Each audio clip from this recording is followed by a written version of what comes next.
안녕하세요. JD 부자연구소의 소장 조담입니다. 오늘은 숫자에 집착하는 인간이라는 주제로 말씀드리도록 하겠습니다. 2021년 11월 10일 수요일 시황입니다. 후원은 유튜브 멤버십으로 부탁드립니다. 어닝 서프라이즈 종목과 최근 JD 부자연구소 투자 현황 그리고 새로운 투자법 등으로 만나 뵙고 있으니 관심 있으신 분들은 동영상 아래 링크를 참조해 주시기 바랍니다. V체인저 120원이 11월 17일서부터 이제 예약 판매 들어가고요. 11월 24일서부터 본격적으로 이제 그 매대에 깔리기 시작합니다. 그래서 많은 성원 부탁드립니다. 뭐 앞으로 이제 뭐 예약 판매 되게 되면 공지를 따로 하도록 하겠습니다. 뉴욕 마켓워치 인플레 지표 경기에 주식 달러 떨어지고 채권 올랐다라는 기사가 있는데요. 어제는 나스닥이 오랜만에 떨어졌죠. 0.6%, S&P 500 지수는 0.35%, 다우존스 지수는 0.31% 떨어졌고 3대 지수 모두 하락했습니다. 메인 이슈입니다. 테슬라 떨어지니 나스닥 하락했다. 테슬라가 많이 오른 것 같지만 사실은 올시에 비해서 약 40% 정도밖에 안 올랐습니다.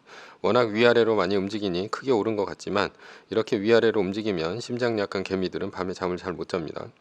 참고로 애플은 올 초 대비 16.5%, 마이크로소프트는 약 54.32% 정도가 올랐습니다. 오히려 마이크로소프트가 더 올랐습니다. 천슬라 주저앉은 테슬라 일론 머스크 동생도 주식 팔았다라는 기사가 있는데요.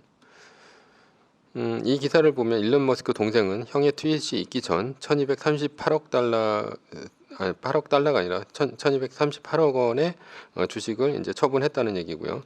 그리고 테슬라 이사회 의장도 최근 2주간 4,125억 원 가량을 매각했다는 얘기입니다. 일론 머스크는 이런 사건에 있어서도 이번 트윗 결과에 따라 팔라고 했으니 팔 명분은 확실히 만들어 놓았습니다. 머리가 참 좋은 것 같습니다. 미 연준 헝다 사태 글로벌 위기 번질 수도 중에 국한 전망 뒤집어라는 기사가 있는데요. 연준은 이날 발간한 반기 금융 안정 보고서에서 중국의 부동산 문제가 미국 금융 시스템에 리스크를 주고 있다면서 이같이 짚었다. 연준이 중국 부동산 문제가 중국 내에 국한된 문제라고 했다가 말을 뒤집었습니다. 미국 금융 시스템에 리스크를 주고 있다는 내용인데요. 다만 현재 헝다 사태는 수면 아래 가라앉아 있습니다. 왜냐하면 헝다는 달러 부채를 갚고 있고 쉬자인 회장의 개인 재산 출연을 통해 빚을 청산하라고 하고 있습니다. 그러나 헝다가 터진다면 아마도 중국 부동산 개발업체는 줄줄이 파산할 수도 있습니다. 그래서 항상 주가 떨어지면 리밸런싱 해야 됩니다. 평소에 리밸런싱 꾸준히 하면 언젠가는 큰 기회가 옵니다. 결론입니다. 위험은 언제 올지 모릅니다. 주가 떨어지면 기계적으로 리밸런싱 하면서 대응을 하자라는 것이고요. 서브 이슈입니다. 숫자에 집착하는 인간. 오늘 주목해야 할 것은 숫자입니다. 인간이 얼마나 숫자에 집착해야 되는지 한번 보겠습니다. 2017년 11월 9일 영국 가디언이 페이스북 공동 창업자인 숀 파커의 발언이 실렸다.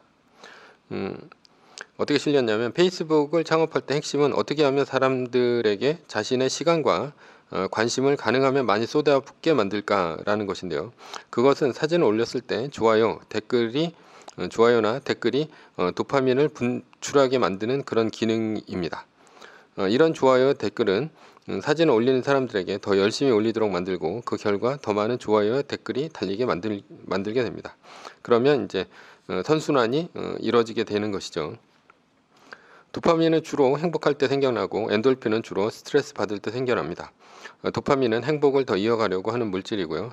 엔돌핀은 스트레스를 감소시키려고 하는 물질입니다. 도파민은 주로 도박이나 게임이나 중독성 있는 것을 할 때 생겨나는 신경 전달 호르몬입니다. 이게 이제 무슨 뜻이냐? 사람들은 숫자에 반응한다는 뜻입니다. 좋아요 숫자, 댓글의 숫자에 반응한다는 뜻이죠. 좋아요가 많을수록 도파민이 분출된다는 뜻입니다. 좋아요는 사회적인 동물인 인간이 왕따 당하지 않고 남에게 인정받고 있다는 욕구를 채워주니 도파민이 분출하는 것입니다. 그리고 숀 파커는 마지막으로 SNS가 우리 아이들의 뇌에 무슨 짓을 할지는 오로지 신만 아시겠죠? 라는 말을 했다. 이렇게 말을 했다는데요. 아이들은 어른에 비해 감정 조절 능력이 떨어집니다. 따라서 SNS는 청소년의 자살을 부릅니다. 왜냐하면 SNS는 남과의 비교이고 그로 인해서 자존감에 상처를 받은 감수성 많은 아이들은 자살에까지 이른다는 것이죠. 얼마 전에 이제 내부 고발자가 폭로를 했죠. 페이스북 알고리즘이 위험하다라는 이제 기사가 있는데요. 하우게는 나는 페이스북이 아이들에게 해를 끼치고 분열을 조장하며 민주주의를 약화시킨다는 생각으로 오늘 이 자리에 섰다라는 것이죠. 예, 페이스북이 그러니까 분열과 그다음에 아이들한테 해를 끼치고 민주주의를 약화시킨다 뭐 이런 이제 주장을 한 것이죠. 하우겐의 내부 고발 이유는 페이스북이 특히 아이들한테 위험하며 분열과 뭐 이런 것들을 증오 이런 것들을 조장하기 때문에 페이스북이 바뀌어야 한다는 생각에 나섰다는 것입니다. 그렇다면 페이스북은 컨텐츠 제작자가 좋아요 댓글을 어떻게 스스로 만들도록 했나? 페이스북이 추구한 것은 비교입니다. 비교로 인해서 질투심을 건드렸고 정치적인 증오심을 불러일으키게 했다는 것이죠. 질투심과 증오의 편인이 많을수록 좋아요와 댓글이 많이 달리고 그로 인해서 다시 증오심과 질투심이 질투심의 표현이 되는 콘텐츠가 증폭되어 많이 올라온다는 것입니다. 그렇다면 근본적인 물음을 한번 갖고 생각을 해보겠습니다. 왜 질투심과 증오의 표현이 SNS에 넘칠까라는 것입니다. 그것은 단지 좋아요와 댓글의 숫자에 인간이 집착하기 때문입니다. 예전에 오락실이라는 곳이 있었습니다. 동전을 넣고 아케이드 게임을 할 수 있는 곳인데요. 뭐 그런 데서 왜 게임을 하냐? 이유는 간단합니다. 단지 최고 점수를 깨려고 하는 것입니다. 죽어라 돈을 집어넣고 하는 이유는 바로 점수를 올리려고 하는 것이죠. 그래서 최고 점수를 자신의 이름이 새겨지도록 그렇게 하는 것이 목표입니다. 만약 다른 것은 다 문제가 없습니다. 뭐 슈팅을 하는데도 문제가 없고 적기를 부수는데도 문제가 없습니다. 그런데 만약 점수만 올라가지 않는다면 게임을 할 이유가 없어집니다. 그리고 게임도 되게 재미없어집니다. 즉 인간은 점수라는 숫자에 집착합니다. 요즘에는 온라인 모바일 게임을 합니다. 게임 제작자들은 플로우 상태, 이게 이제 게임의 몰입 상태인데요. 이 게임의 몰입 상태를 만드는 것이 이제 최선입니다. 몰입이 잘 되는 게임에 빠져들면 게이머는 만렙을 찍으려고 밥도 안 먹고 밤을 새워서 게임을 합니다. 그렇지만 만렙은 남들의 존경과 질투의 대상이기 때문에 게이머 스스로 몰입하죠. 만렙이라는 것 자체도 숫자입니다. 허영기가 많은 여자가 있습니다. 만약 돈 많은 남편을 만나서 돈을 펑펑 쓴다면 그 여자는 무엇을 원할까라는 것입니다. 명품 가방이라든가 스포츠카라든가 화려한 별장, 펜트하우스, 골프 회원권 등등 뭐 있겠죠. 그런데 그것들 전부 아닙니다. 여자는 어느 것에나 금방 실증을 냅니다. 그러나 실증 내지 않는 것이 단 하나 있습니다. 그녀 명의로 된 통장 잔액은 실증 내지 않습니다. 허영기 많은 여자도 물건보다는 결국 돈이라는 숫자에 집착하는 것입니다. 사실 돈은 미래에 대한 교환 가치입니다. 돈을 가지고 무엇을 하려고 돈을 버는 것입니다. 그러나 무엇을 하기 전에 돈이라는 숫자에 집착합니다. 그리고 막상 돈이 물건으로 바뀌면 금방 실증을 내는 것이죠.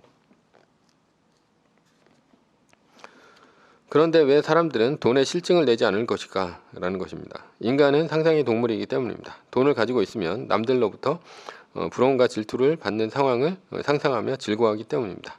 돈이 아무리 많아도 무인도에 혼자 산다면 돈이 필요 없습니다. 그러나 도시에 산다면 돈은 인정의 권력입니다. 우리도 주식이 오를 때 실시간으로 자신의 자산의 현황이 변화하는 것을 보면서 흐뭇해하지 않습니까? 주머니에 돈이 있다면 굶어도 배가 고프지 않다 얘기했습니다. 그것이 바로 중독된 것입니다. 이런 숫자에 집착하는 인간을 이용해 순기능도 한번 생각을 해보겠습니다. 예를 들어 공부를 잘하려면 어떻게 해야 하는가? 2020년도 수능 만점자가 자신이 어떻게 공부를 했는가를 발표한 것을 본 적이 있습니다. 내신 공부를 어떻게 했는가라는 것인데요. 내신 공부 중 암기 과목은 교과서를 시험 보기 전에 10회독했다고 합니다. 10회독을 하면 시험 볼 때 머릿속에서 교과서가 펼쳐진다고 했습니다. 최연소 행정고시 합격자가 신문에 인터뷰한 것을 봤습니다. 어떻게 그 어렵다는 행정고시를 최연소로 전공도 아닌데 한 번에 합격했냐? 라고 물었습니다. 그러자 고등학교 때 펑펑 놀다가 대학을 잘 못 갔다. 그래서 대학 가서 생각해보니 고시가 최선이라고 생각했다. 그리고 공부를 하기 시작했다. 공부를 하는데 딱 한 가지만 신경 썼다 합니다. 집중하는 시간입니다. 노는 시간, 밥 먹는 시간, 화장실 가는 시간 다 빼고 오로지 공부에 집중하는 시간을 늘리는 데 주력을 했습니다. 10시간 이상을 집중하기가 힘들었습니다. 처음에는. 그런데 결국 자신은 13시간에서 14시간을 집중을 해서 공부 시간만을 늘리니 자연스럽게 합격할 수 있었습니다. 메가스터디를 창업한 손주은 회장이 재수생들에게 수학 1등급 받는 방법에 대해서 얘기한 적이 있습니다. 수학 문제를 풀 때 한 문제 풀 때마다 그 문제 옆에다가 숫자를 적으라 했습니다.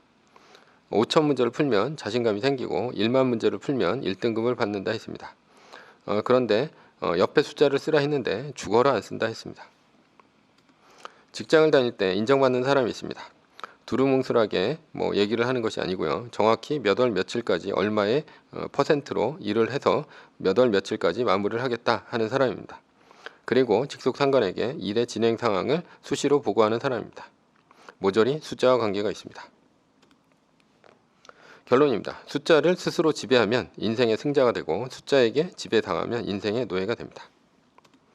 매뉴얼입니다. 세계 1등 주식은 전고점 대비 2.5% 떨어질 때마다 10%씩 팔면서 리밸런싱을 하다가 나스닥 마이너스 3%가 뜨면 말뚝을 박는 것이다. 자세한 내용은 JD 부자연구소 다음 카페를 참조하시거나 아니면 이 동영상 밑에 링크가 있습니다. 링크를 보시면 말뚝박기와 리밸런싱에 관해서 알 수 있는 영상을 링크해 놨습니다. 두 번째, 전제는 세계 1등 주식은 우상향 합니다. 위의 상황은 매뉴얼일 뿐입니다. 따를 사람은 따르고 참고할 사람은 참고하시면 됩니다. 주식을 사고 파는 것에 대한 모든 책임과 이득은 본인에게 있습니다.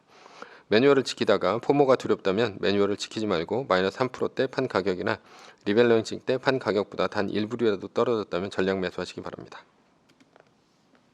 오늘은 숫자에 집착하는 인간이라는 주제로 말씀드렸고요. 지금까지 JD 부자연구소의 소장 조단이었습니다. 콘텐츠가 좋았다면 구독 눌러주시기 바랍니다. 지금까지 들어주셔서 감사합니다.